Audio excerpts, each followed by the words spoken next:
Hello unlimited friends. Today we are going to talk about our connection with our inner being and how you can get your own personal evidence about the existence of your inner being. During this talk, we are first going to look at what is non-physical and death and how to connect with your inner being. We'll actually do a really short, takes less than 5 minutes exercise that will give you your personal evidence that your inner being exists. This talk has been excerpted from my summary of chapter 13 from the book Ask and It Is Given. I hope you'll enjoy it, and if you have any questions at all, I'll be happy to look after them. So here it is. Let's dive into it. So, it's really important to understand the fact that there is no death, because when you understand that, now you don't really fear. As children, I know I learned to be fearful of death. Oh my God, don't do that, you might die, right? Oh my God, don't jump from the roof, you might kill yourself, right? And I had a lot of fun jumping from the roof with my cousins. It was so much fun. But the grown-ups didn't want us to do it because they thought one of us was going to kick the bucket. But when you start understanding that there is no death, that you're just here and there's nothing serious going on, there's no need to take anything seriously. It's when we start taking things too seriously, that's when the fun goes out of life. That's when the fun goes out of living. And then you become fearful. Oh my God, I better not do that. And you fear for your loved ones. I know Azina is a friend of mine, and she used to be fearful of her son having to commute a long way to go to university. It used to actually make her fearful for his well-being. And I wonder where she picked that fear up. Somewhere in her childhood, the fear of loss. See, when you start fearing that you will lose something or someone and never be able to find it again, where does that take us on the emotional scale? It takes us down all the way, right? So it's not a good feeling to have that emotion that says, I'm going to lose this and then I'll never get it again. And I find people doing that even in the situation where they're looking at their assets. Oh, if I sell this house, I'll never be able to build another house like this. Oh, if I lose this thing, I will never be able to get anything like this again. I remember that my mother even used to save pieces of scrap wrapping paper because she thought she might need it again. And that is an extreme feeling of lack when you hold on to things. And the same applies when you hold on to life. And don't you see so many people these days doing exactly that? Holding on to life even though life is not fun. But they're so afraid. And I'm talking about people who are living in nursing homes where they've been hanging in there for many years and they're not making their transition because they're afraid of what's going to meet them at the other end. But really, if you take the fear away, like Abraham says this so many times, that you give the death penalty to the worst of who you think are the worst people. And if you only knew what a pleasure it was to make that transition, because making that transition means letting go of all resistance in one go like that. Just imagine if you let go all the worries, all the thoughts of resistance that you've ever had in your whole life. Can you just imagine? I'm having goosebumps just talking about it, but can you imagine the release? Oh my God, that release, that feeling of feeling so light and knowing that anything is possible. and knowing that you haven't lost anyone. All your loved ones are there for you, and all you have to do is think about them, and you're right there with them, because that is the reality. That is what actually happens.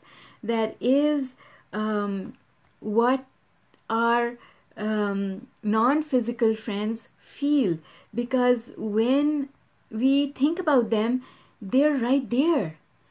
The only reason we can't see them or feel them is because we are looking for them. We are looking for them with our five senses, but we are not going to be able to find them with our five senses. Guess why? Because you can't. So it's like that analogy that I used in past chapters of water, right? Water becomes steam and then changes form and becomes ice. So we don't see the steam. We don't see the steam, but that doesn't mean that the steam is not there. You can be standing right in the middle of it, but unless it starts changing form and become fog, you're not going to see it, right? But it's there. You know it's there.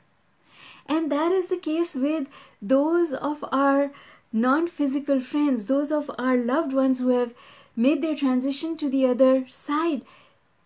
Just think about it. When you bring them into focus, they are right there with you, but you cannot see them because you're trying to see them. Can you see water vapor? No, it's the wrong way to find out whether water vapor is there. What do you do when there's water vapor?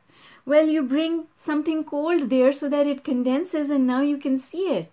It has to change form for you to see it. You can't see it in that form. And so our non-physical friends are all there. And as soon as we think about them, they are right there with us. But as long as we try and interpret their presence with our five senses, we will not be able to feel them. But as soon as you close your eyes and just breathe, and you feel for them, you feel for them through your aura, because your vibration, when it interacts with their vibration, you will feel them. And that is exactly the way you can also feel your inner being. Your inner being is non-physical and is always there with you. Always, all the time. All the time. Your inner being is right there with you. And if you focus on your inner being, you may not be able to see it, but because our inner beings communicate with us through our emotion, if you do that same thing, so all of you who are on the call just now, just take 60 seconds with me and just close your eyes and breathe in all the way so that you hear your breath. So loud, breathe in and breathe out.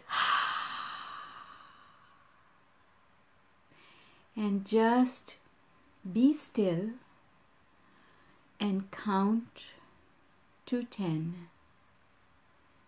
1, 2, 3, 4, 5,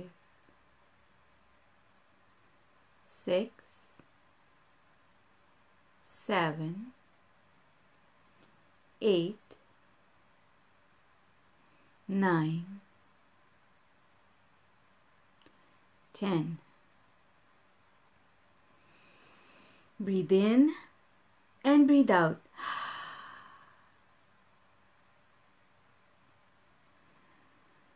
And ask to feel your inner being. And tell me if you feel either just a cold whisper going down your back or goosebumps on your back and your arms. And just breathe in gently, breathe out, and feel.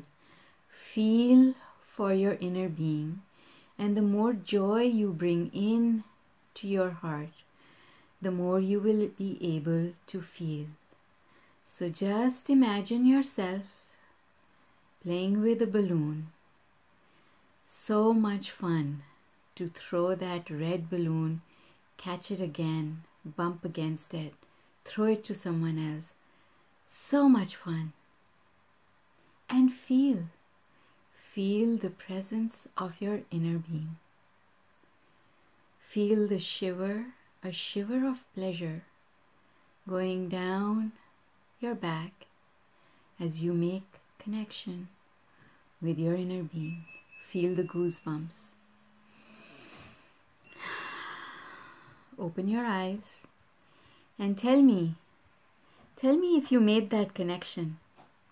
If you did, post a comment to let me know. Just use the word connection. Type that out for me and let me know if you made that connection. All right.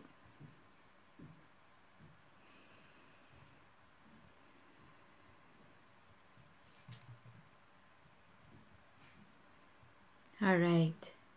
Okay, so did you feel the goosebumps? Did you feel your inner being? Did you make that connection? And you can make that connection anytime.